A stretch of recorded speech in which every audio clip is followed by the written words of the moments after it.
Ouvindo bem? Tô te ouvindo bem. E tu tá me ouvindo bem? Tá, tô ouvindo. Esperar um Pô, pouquinho o tá pessoal bom. ir entrando, que Sim. daí vão vendo que abriram a live para eles irem entrando. Pessoal que tiver alguma dúvida, só mandar aí no chat que a gente vai responder todos vocês. Vamos falar então sobre violência obstétrica e plano de parto hoje.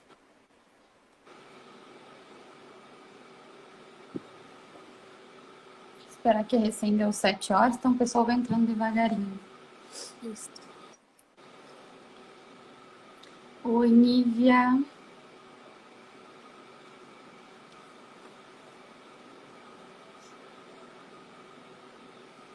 Olha, a Nath, a nossa participante da primeira live. A Nath compartilhando os banners. Obrigada, Nath. Uhum. Acho que já podemos começar, Gi. Senão depois o pessoal revê lá no IGTV, vai ficar salva a live, né? Depois o pessoal pode rever o que perdeu, né? Tá, pode ser. Eu vou me apresentar então. Meu nome é Gisele, eu sou acadêmica. Eu concluí agora, nesse último semestre, o sexto, e estou ingressando em março no sétimo semestre. Como eu já havia dito, nesse último semestre, então, que eu concluí, a gente esteve presente na maternidade, né, no ambiente também de parto, de berçário, de acompanhamento pré e pós-parto, seja ele vaginal ou parto cesariana. E eu consegui, então, elencar algumas coisas que eu via a necessidade de vir discutir. Então, como vocês viram, a Lorena ela já está me acompanhando, foi uma das incentivadoras de eu estar construindo isso aqui no Instagram. Então, a gente viu a necessidade de comentar sobre esse assunto. Hoje, eu acredito que as redes sociais trazem uma abertura maior para essas mães terem esse conhecimento mais ampliado de acordo com essas histórias, não só de acontecimentos ruins, mas também de saber tudo que ela tem de suporte, né, para esse momento. Isso mesmo. E eu já começo agradecendo pelo convite. Obrigada, Gi, por ter me convidado para participar aqui da tua live. Eu fico muito feliz. Meu nome é Lorena Kuhn, sou advogada. E hoje fui convidada pela Gisele, então, para a gente falar sobre a violência obstétrica e o plano de parto, né? A importância da gestante fazer um bom plano de parto, bem claro e objetivo, mas explicando todas as vontades que ela possui, né? Tintim por tintim. Sim. Que isso vai evitar com que ocorra os tipos de violência de parto que a gente vai citar aqui. Os tipos.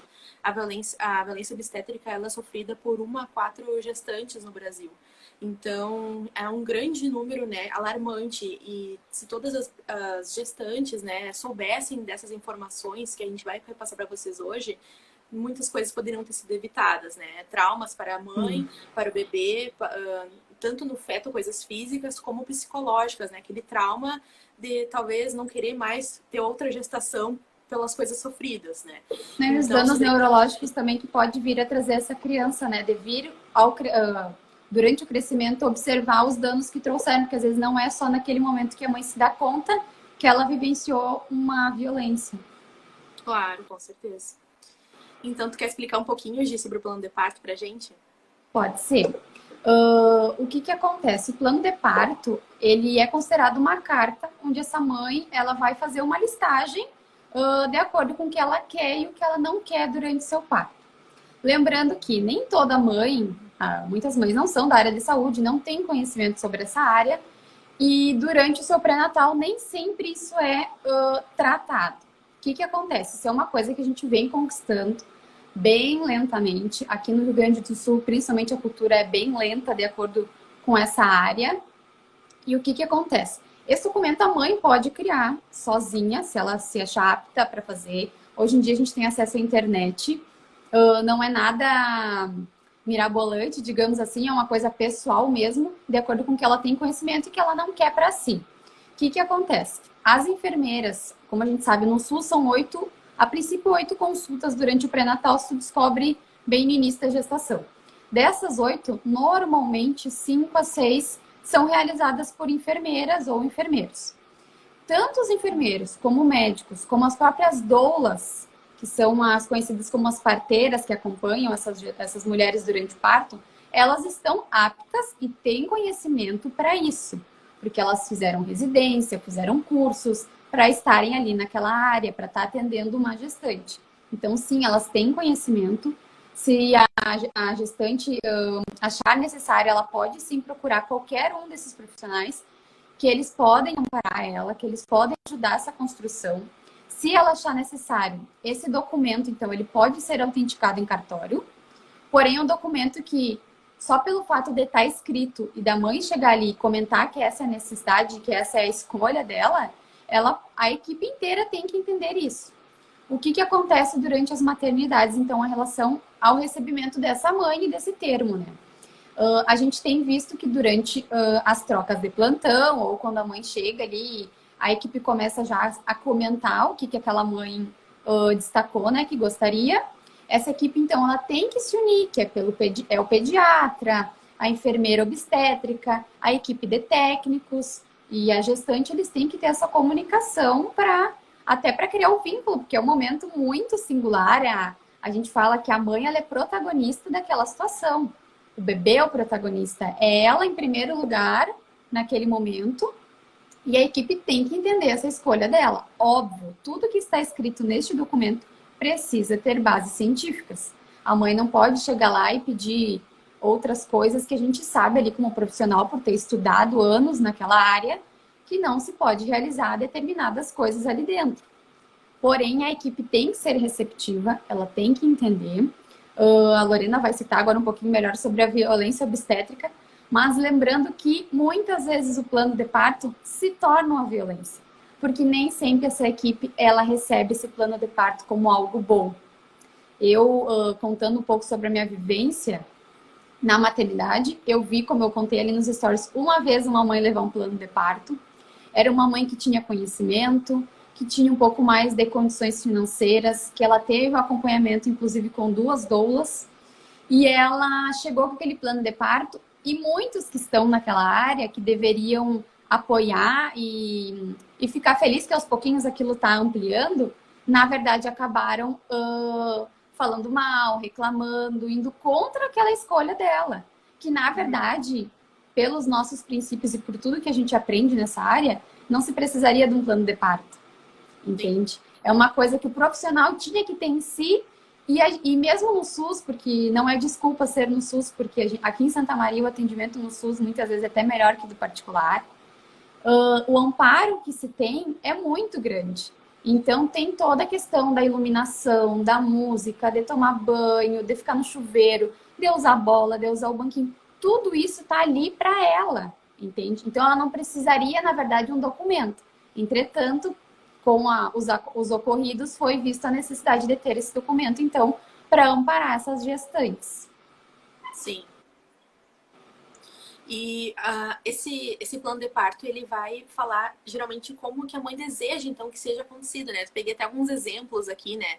Por exemplo, no meu trabalho de parto eu desejo a presença do meu marido, da doula, sem perfusão contínua do soro da ocitocina, liberdade para beber água e sucos enquanto seja tolerado, liberdade para caminhar, escolher a posição que eu quero ficar, liberdade para o uso ilimitado da banheira ou do chuveiro, monitoramento fetal apenas se for essencial e não contínuo, sem rompimento artificial de bolsa. Então, diversos tipos de coisas que ela deseja durante o parto que não sejam invasivas, né? Que ela deseja que sejam as coisas mais naturais possíveis, como a Gisele disse.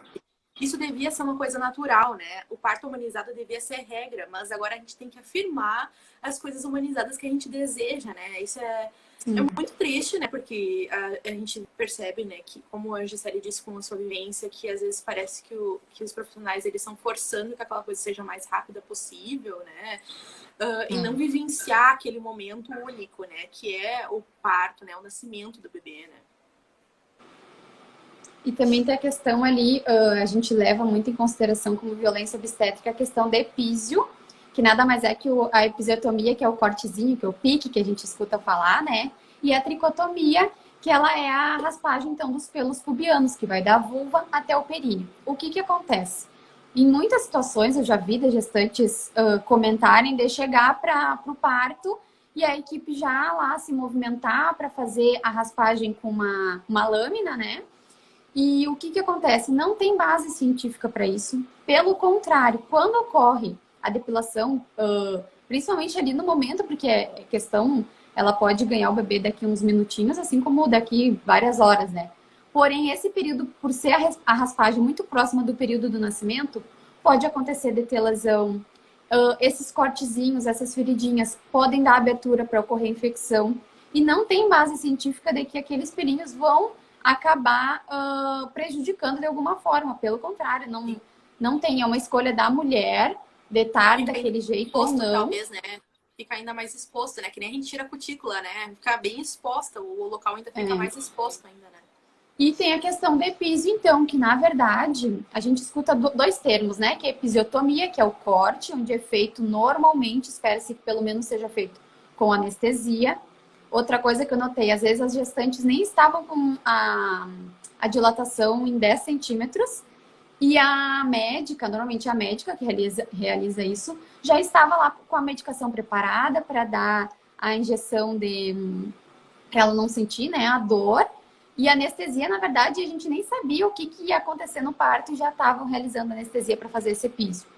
Outra coisa, a gente ouve muito a laceração, que é grau 1, 2 e 3, de acordo com o que ela pega, digamos assim, de camadas na entrada ali da mulher, né? Só que o que acontece? Hoje em dia, essa área em si, da obstetrícia e juntamente com outras profissões, a gente destaca muito a questão da fisioterapia pélvica, que é uma outra área que está crescendo muito e que é muito importante, que é essa questão da mulher realizar massagem. Sim, existe massagem do períneo, existe produtos que são utilizados, equipamentos que são utilizados, não é algo que machuca, não é algo que dá dor, pelo contrário, é uma coisa que vai auxiliar essa mãe para não ter o perigo de ter laceração ou de, pela cabeça do médico, ter a necessidade de ocorrer epísio, né? E além disso, então, essa questão de comunicar, né? Explicar para a mulher o porquê de estar realizando tal procedimento. Porque muitas vezes elas acham que é normal, minha mãe fez, minha avó tem, minha tia tem, minha irmã tem, e para elas aquilo acaba se tornando normal. Então a gente traz, através do plano de parto e da conversa durante o pré-natal, essas questões, né? Essa explicação e o embasamento científico que a gente tem. A Nath Martelli falou ali sobre a mãe sempre espera um acolhimento digno sempre. Minha primeira experiência foi horrível. Tudo foi feito conforme o médico e a equipe queriam que fosse, né? Não levaram em conta. Sim, às vezes no primeiro parto vem muito desamparada, né? Claro, com certeza. E então elas acabam chegando frágeis, assim, acabam acreditando em qualquer coisa, acabam aceitando qualquer intervenção e depois, conversando com uma amiga ou alguém próximo, vai se dando conta de que aquilo não era necessário. Sim, que tem que ser o menos agravante possível, né? Como é que seria a palavra certa? A menos interferência possível, né? O mais humanizado possível. A gente tem até aquele o chamado ponto do marido, né? Que inclusive quando estão dando um ponto lá embaixo para diminuir o tamanho e dar mais prazer ao marido, né? Então esse também é um tipo de intervenção que não era necessária, né? É com o intuito de, né, supostamente, então, aumentar o prazer, mas isso causa dor e desconforto para a mulher, e isso também é configurado uma violência, né, uma prática de violência obstétrica. Porque acaba interferindo na anatomia da mulher, né? Até porque ela não tem noção de como é. Muitas mulheres nem sequer se conhecem. Então é alguém interferindo no corpo dela, modificando a estrutura do corpo dela, que ela nem sabe o que aquilo vai causar. Fora que é bem chatinho, eu não sou mãe, né? Tu também ainda não é. Porém, a gente escuta muito das mulheres falando que é desconfortável, tanto na relação sexual quanto no período do pós-parto, né? Porque fica ali os pontinhos que vão machucando um pouquinho. A Nath falou que a segunda já foi melhor, ó. Aham. Que bom. E também outro tipo de violência obstétrica é o uso de ocitocina sintética sem necessidade, né? Que é o que a Gisele estava falando, que é sobre esse anestésico, né? Usado demasiadamente ou não chegou aos 10 centímetros de dilatação e já está utilizando lá os anestésicos, né? Para tentar a maior evolução, a dilatação, né? Então, isso também é um tipo de violência obstétrica que pode acontecer na hora do parto. Sim. E uma das coisas também que a gente destaca, eu tenho pessoas próximas que passaram por isso e comentaram até que a questão, muitas não sabem o nome, só citam, subiram em cima da minha barriga e empurraram. Tem um nome, né, que é dado, que é a manobra de Chrysler, e ela é uma manobra, então, que normalmente os profissionais acabam empurrando literalmente o bebê para que ele saia imediatamente. Só que é uma, assim, é inexplicável dizer que uma mãe tenha que passar por isso, porque no momento é uma dor muito grande, é uma violência imensa sobre aquela mulher, sobre o corpo dela e sobre aquele momento que ela está passando. Pode causar inúmeros problemas, assim como o fetal, quando o bebê ainda nem saiu da barriga, literalmente, a mãe pode vir a quebrar alguma costela, o bebê pode vir a desenvolver algum problema neurológico ou em alguma parte do corpinho afetado. E, infelizmente, como eu tinha falado, né, às vezes tu só se dá conta depois de um tempo, depois de um período de crescimento, que a gente vai se dar conta do que aquilo aconteceu e por que aconteceu. Então, a Lorena vai contar um pouquinho para vocês como é que esse amparo jurídico, quando a mãe se dar conta de que sim, ela ocorreu uma violência obstétrica, o que ela precisa fazer para que ela tenha um amparo, que ela tenha um retorno da equipe que acabou causando aquilo para ela. Sim, a violência a importância, né? A gente está explicando para vocês os tipos, porque é importante a gente saber disso antes, né? Pesquisar sobre esse tipo de assunto antes para te ter ciência dos tipos das coisas que podem acontecer tipo, contigo na hora do parto, ter ciência de que aquilo é um tipo de violência obstétrica. E se você colocar no seu plano de parto, especificadamente, eu não desejo episiotomia, eu desejo tal coisa, e o médico, né, você dar aquele documento para o médico, ele vai estar ciente de que você não deseja aquelas coisas.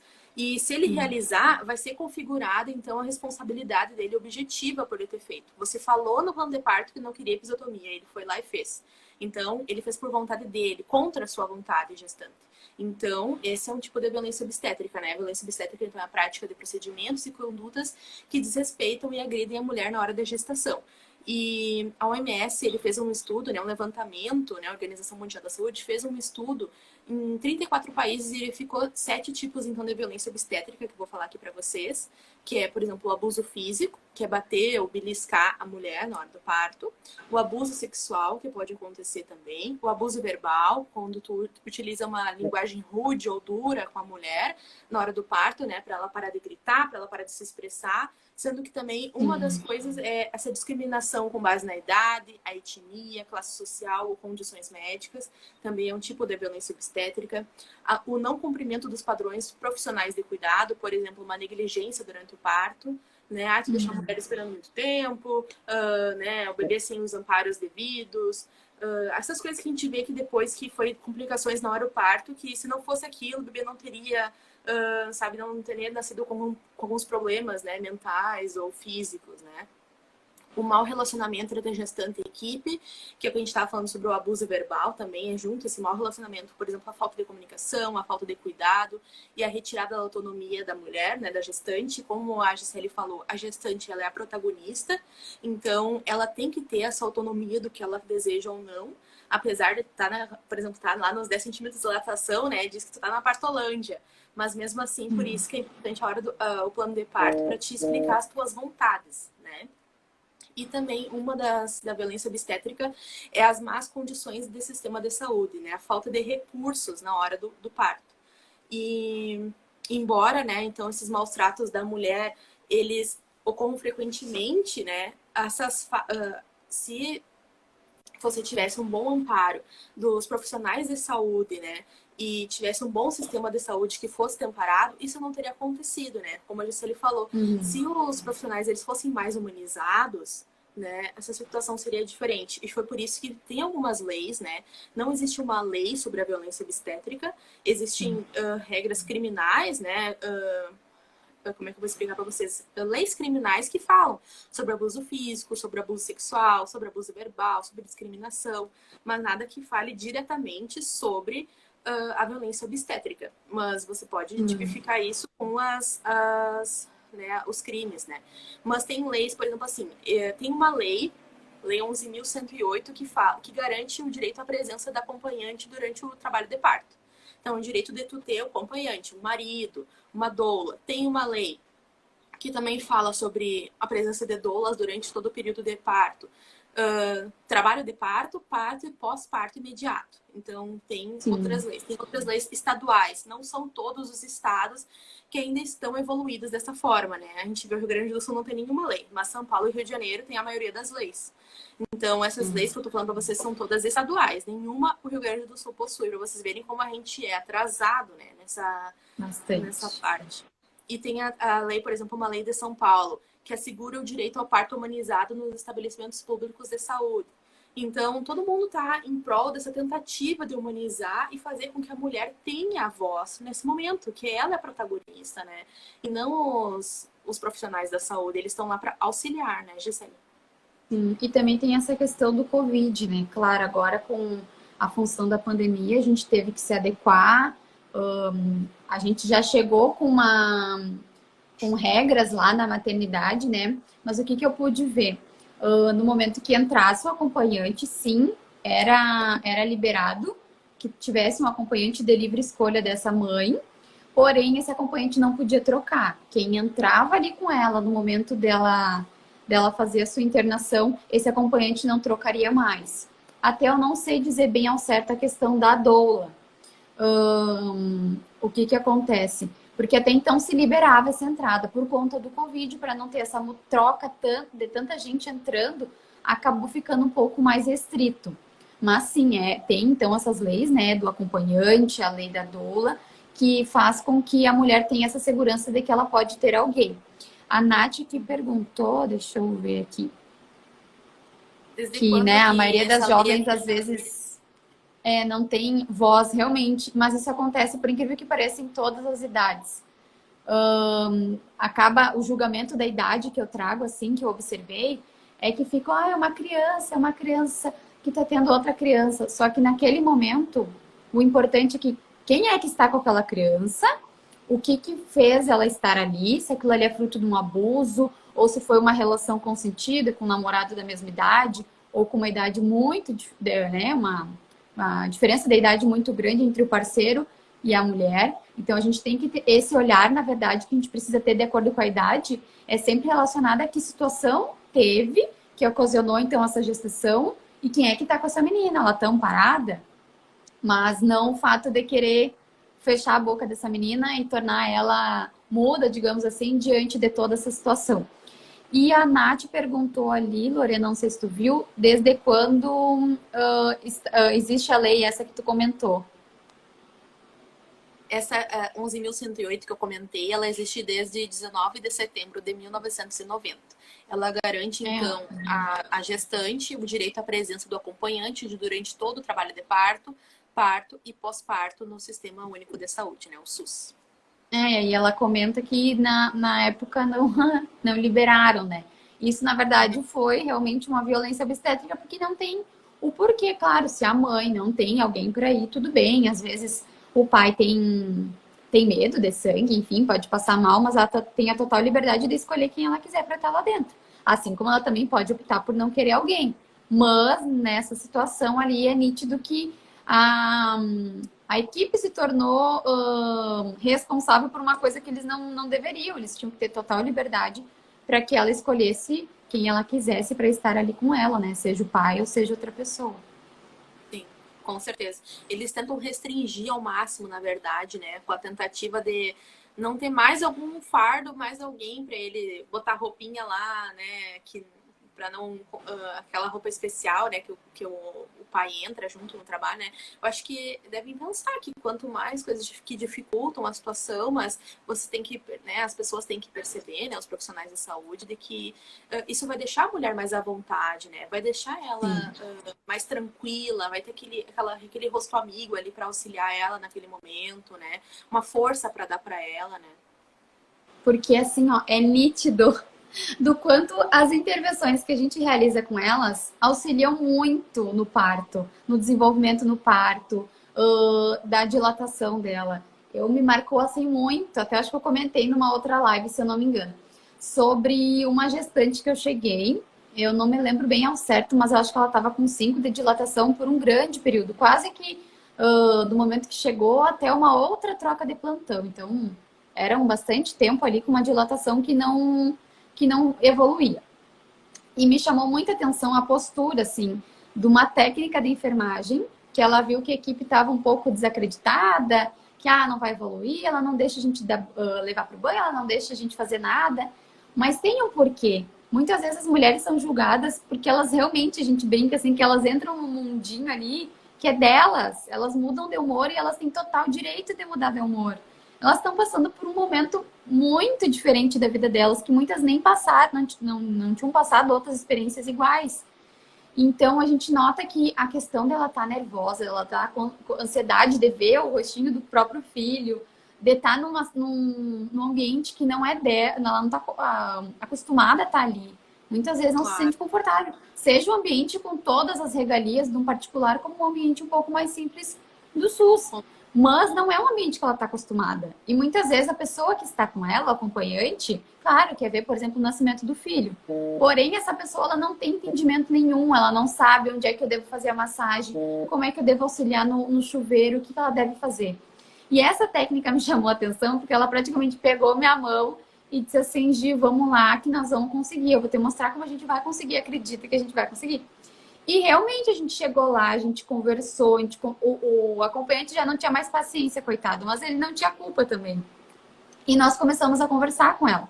E aí eu fui fazendo massagem, eu digo assim, ó, eu não acompanhei o final do parto, porque já estava no momento de eu ir embora, a gente tem, né, uma hora para cumprir. Porém, ela evoluiu, eu saí de lá, ela já tinha evoluído para 8 ou 9, se eu não me engano. E ela agradecia tanto pela gente, porque ela falava que eu estava desacreditada de mim mesma. Eu achava que eu não tinha força, porque todo mundo entrava aqui e falava, daqui a pouco tu vai para cesárea. Daqui a pouco vai para cesárea, tu não vai evoluir mais.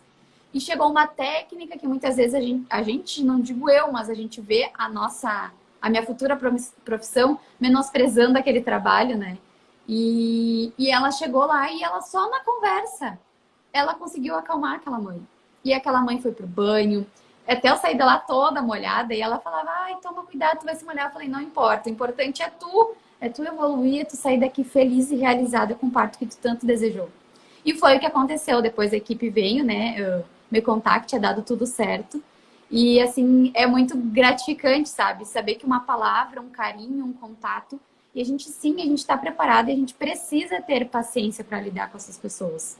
Nós escolhemos estar ali. A gente teve inúmeras opções de profissão e depois de área para escolher.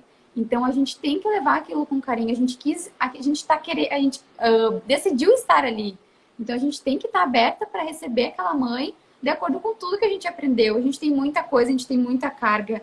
A gente lê muito. Hoje em dia a internet tem uma facilidade gigante para te pegar um artigo atualizado, ler, entender. Então isso é muito importante, sabe? Com certeza. Olha, a Nath, tem enchendo elogios, Gisele. Minha prima. Maravilhosa. Outro ela é ponto demais. também que eu queria conversar com vocês é sobre a lavagem intestinal, que também é um tipo de violência obstétrica que infelizmente acontece muito, né? Que ela é feita, né, para diminuir então o risco de escape de fezes durante o parto, né?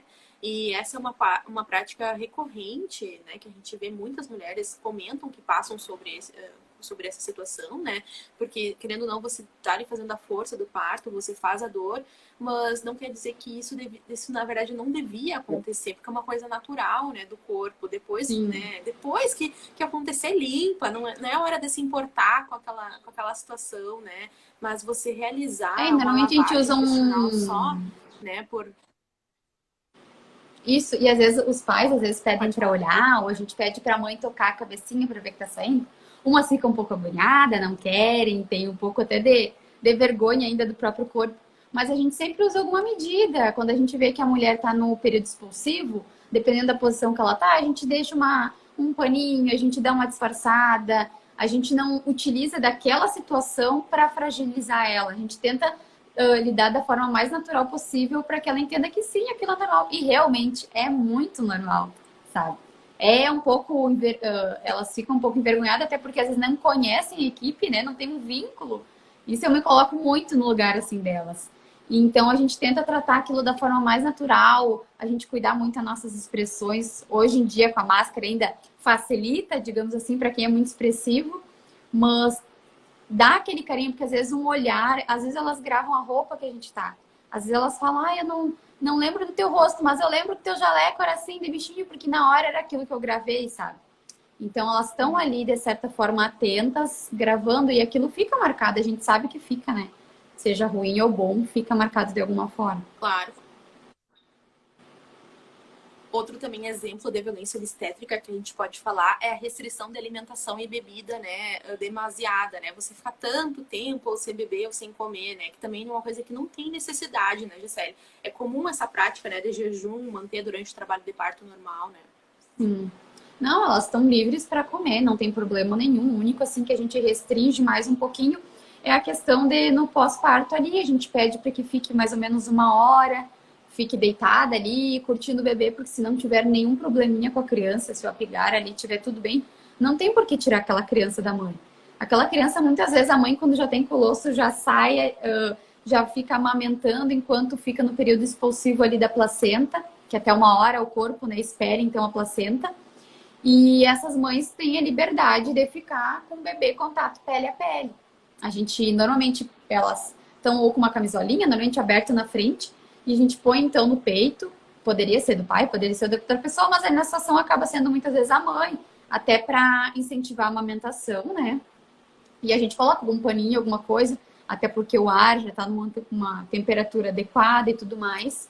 Mas trazer esse contato pele a pele, que também, quando ele é restrito e quando não é fornecido pela equipe, que o bebê, se o bebê tá tudo bem, não tem por que não.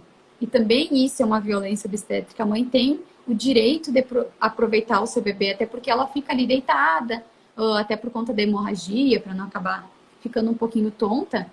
E o bebê é deixado então ali, e tudo bem, sabe? Se tá tudo bem com a criança, não tem problema nenhum.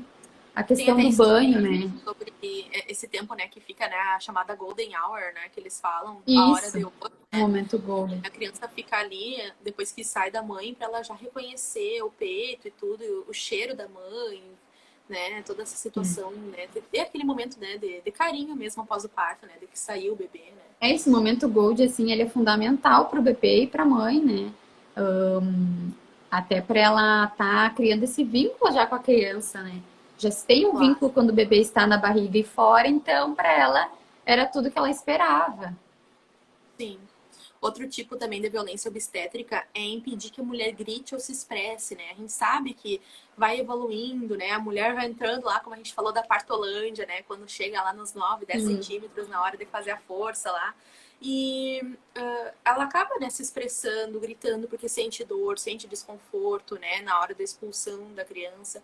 E às vezes, né, alguns profissionais da saúde ficam reparando, né, impedindo, né, achando feio que ela grite, que ela se expresse, que ela, né, faça uma expressão, assim, e realmente isso é um tipo de violência obstétrica, né, impedir que ela se manifeste da melhor forma que ela quer, né, do jeito que ela quer. Porque cada um sente uma dor de uma forma diferente, né? Se expressa, expele para fora aquilo que está sentindo. Então a gente tem que ter esse jogo de cintura, digamos assim, porque a gente sabe que cada pessoa reage de uma forma, cada pessoa tem uma forma de sentir dor, cada pessoa tem uma forma de viver aquele momento. Então ela tem total liberdade de escolha e a gente tem a obrigação de disponibilizar tudo que tem ali na equipe. Se tem tudo aquilo ali, se tem a condição de baixar uma moça, ter a condição de botar uma música que ela quer. Hoje é muito fácil pegar um celular e botar uma música.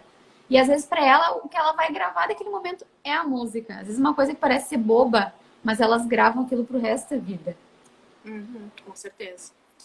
Também dos últimos agora, quase chegando ao fim, sobre outro tipo de violência obstétrica, é impedir a livre movimentação, né, e posições durante o trabalho de parto, como a Gisele tinha falado, né, ir na bola, ir na cadeira, andar, se agachar, né, são posições, né, importantes para auxiliar nas contrações e no movimento expulsivo do bebê, né, que se é impedido isso, né, é um tipo de violência obstétrica, é impedir que ela se manifeste, se expresse da melhor forma que ela deseja, né.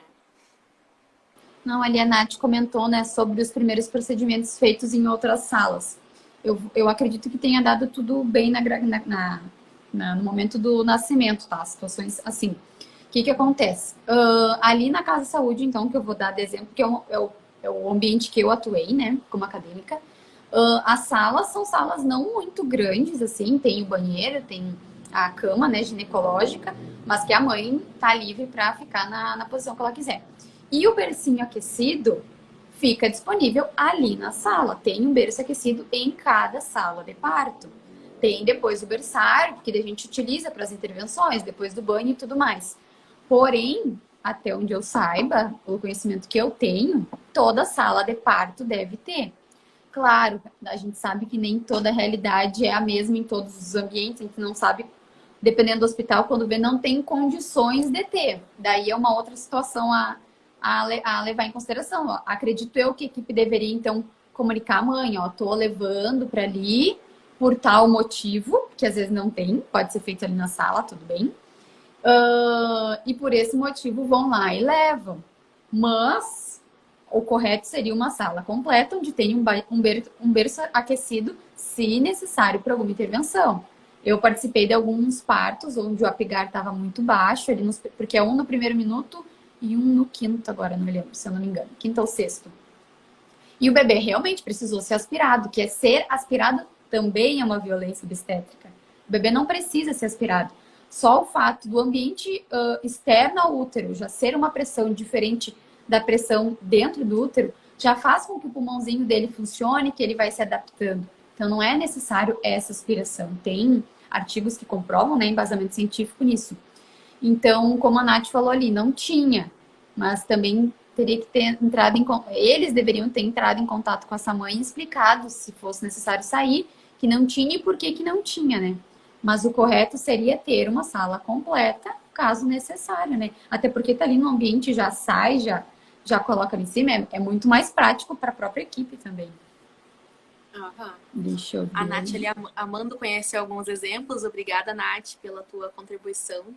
E a Bianca ali falou, por exemplo, se uma mulher pede para realizar episiotomia, esse procedimento ainda é considerado violência obstétrica? Sim, Bianca. A gente tinha falado no início, né? Acho que tu chegou um pouquinho depois, mas já te explicando. Essa episiotomia também é um tipo de violência obstétrica, né? Porque é uma invasão ali que não é necessária, né? A Gisele pode explicar melhor. Tem muito embasamento científico, até o li, porque eu também tinha essa dúvida. E pelo que eu procurei, assim, pelos artigos mais atualizados, é considerado sim, porque a equipe, ela deveria estar desenvolvendo, como eu falei, a questão da fisioterapia pélvica. Ali no momento a gente pode usar alguns materiais para ajudar a hidratação, a gente passa, a gente não força, a gente não usa o fórceps, que é tipo como se fosse uma tesoura que pega a cabecinha e puxa. E muitos profissionais falam, a gente não usou o fórceps, mas usa a mão e é a mesma coisa. Então a gente pode sim ir ali passar, agora me fugiu o nome, mas é um liquidozinho, como se fosse um lubrificante, que a gente passa ali e vai auxiliando então com aquela cabecinha, vai digamos que escorregando para sair. A gente não pode interferir nessa saída. Só se a gente vê, nota ali que o bebê está com insuficiência fetal, quando é verificado, então, os batimentos, aí sim a equipe se mobiliza e toma um posicionamento sobre aquela situação. Porém, a epísio não é necessário. Sim, com certeza. Outro tipo também de violência obstétrica é não oferecer métodos de alívio da dor, né? Porque a gente sabe que as contrações doem, então a mulher tem que ter essa opção, né? De conseguir levar algum tipo de anestésico que vá aliviar a dor dela, mas isso se ela quiser, né? Se ela decidir né, optar por receber. Então, por isso que é importante o plano de parto para ela falar sobre massagens, analgesia.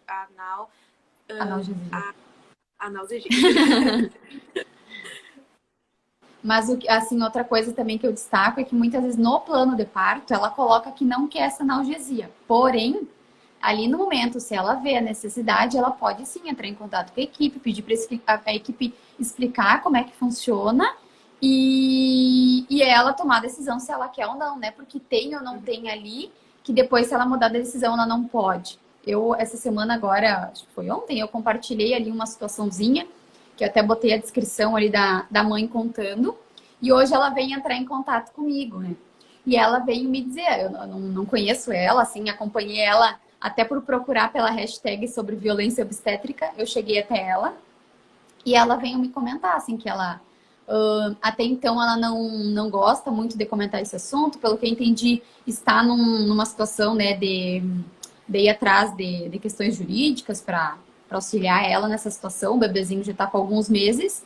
E ela comentou que ela notou que pela escolha de realizar o plano de parto, ela sofreu violência obstétrica. Porque a equipe tomou aquilo como um afastamento, sabe? Ah, ela tem plano de parto, então ela se vira sozinha, ela sabe o que ela quer. Então, por que a gente tem que estar intervindo? E ela ficou praticamente desamparada junto com o esposo dela. E ela conta, então, toda essa questão. Depois ali, se vocês quiserem acompanhar, tem o arroba ali que eu marquei dela comentando disso. Que ela notou que ela ficou super afastada, a equipe estava distante. Ela pediu uma coisa, a equipe falava que é assim mesmo, vai doer mais. Então, espera porque vai doer mais, sabe? Então, a equipe tem que entender aquela situação e tem que explicar para ela. Sim, com certeza. Ali a Bianca falou, né, sobre a importância de orientações no pré-natal sobre esse procedimento realizado no parto. Com certeza, né, é muito importante isso orientar e explicar, né, quais são os tipos de violência, o que você deseja, né, você disponibilizar modelos de plano de parto para você saber o que você deseja, né, quais são as posições que você quer ficar. Conhecer a maternidade. Né? Conhecer o pessoal também, né? Com certeza, e a importância também de um plano de parto, né? Para você explicar direitinho o que você deseja. A Bianca ali comentou, né, sobre a porcentagem ser alta. Eu vi que ela não estava ali no início, até a Lorena comentou, né, que no Brasil a cada 4 gestantes, uma sofre violência obstétrica. E outra coisa que eu observei, até em estados que já são mais desenvolvidos, a questão da cesárea ser muito grande a quantidade. Normalmente, já é no Brasil, na verdade, as porcentagens são superiores a 80%. Então, de forma geral, no Brasil, a gente tem muito a se desenvolver. Aqui no Sul é a realidade que nós temos e já observamos isso, as maternidades ainda têm muito a crescer, né?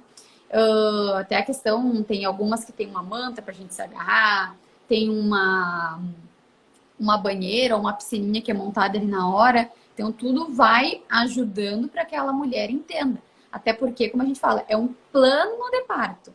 Não quer dizer que a mulher vai fazer exatamente como está escrito. É um plano, é uma ideia que ela tem de como ela quer. Para poder auxiliar ela e até um autoconhecimento, que ela vai tentando entender tudo que envolve aquele parto. Mas só ali no momento, principalmente uma mãe de primeira viagem, apesar de que uma gestação é completamente diferente da outra, né? Mas para ela chegar ali na hora e ela vai sentir uma coisa que ela não esperava. Então ela vai entrar em contato, olha, eu tô esperando isso. O que eu devo fazer? O que vocês acham? Então a gente, como enfermeiras, espero eu, futuro enfermeira obstetra, tenha esse conhecimento para chegar e falar para aquela mãe, olha, tem esse procedimento, pode ser realizado, ele funciona assim, e não simplesmente oferecer uma violência obstétrica, eu tenho isso daqui para te oferecer, e pronto, claro. Sabe? Claro, e ela pesquisando também, né, para a realização do seu plano de parto, ela vai ver os tipos de violência obstétrica quando pesquisar, né? Porque ela vai informar ali no plano de parto que ela não deseja a intervenção da episiotomia, que ela não deseja que o bebê seja retirado à força, né, utilizando aquele instrumento que a Gisele tinha comentado. Isso, então, explicar todos esses tipos de córceps, explicar todos esses tipos de intervenções e explicar por que ela não deseja isso, né? E o que ela deseja? Ela deseja uma música, ela deseja a bola à disposição, ela quer uma banheira, ela quer um banquinho especial, ela, né, quer a presença ali do marido, né, do companheiro, da companheira, da doula, né? Ela pode explicar isso no seu plano de parto e deixar bem aberto se ela deseja ou não. Não, e lembrando, a gente vai muito para o parto vaginal, né? Mas essa questão da violência, ela também ocorre e a mulher também pode realizar um plano de parto. Mesmo que, por exemplo, ela saiba que tenha alguma intervenção, alguma intercorrência que ela sabe que vai ter que fazer parto cesárea. Ela também pode elaborar esse plano de parto. Por exemplo, às vezes a gente acha que é muito direto, né? Vai ali, corta, tira o bebê, papapá, não vai acontecer nenhuma violência. E sim, pode acontecer. Porque a violência, ela tá desde o momento que ela não pode ver o bebê, que às vezes a equipe nem mostra, ela nem consegue ver o rostinho do bebê, e tá tudo bem com o bebê, não tem problema nenhum de baixar um pouquinho ali que é colocado, né, tipo uma cortininha, digamos assim, a médica, né, responsável, porque é realizado por uma médica, né, já que é cirúrgico. A questão de recepcionar bem essa mãe, ela vai lá, ela vai se despedir do esposo, normalmente quando é o esposo que entra, por exemplo, né, vamos dar esse exemplo. Ela vai entrar, a equipe vai receber ela vai entrar na sala, ela vai sentar. Tem outros filhos, ela já tinha alguns se despedido dos outros alguns filhos. médicos já pedem que já seja sondado ou não.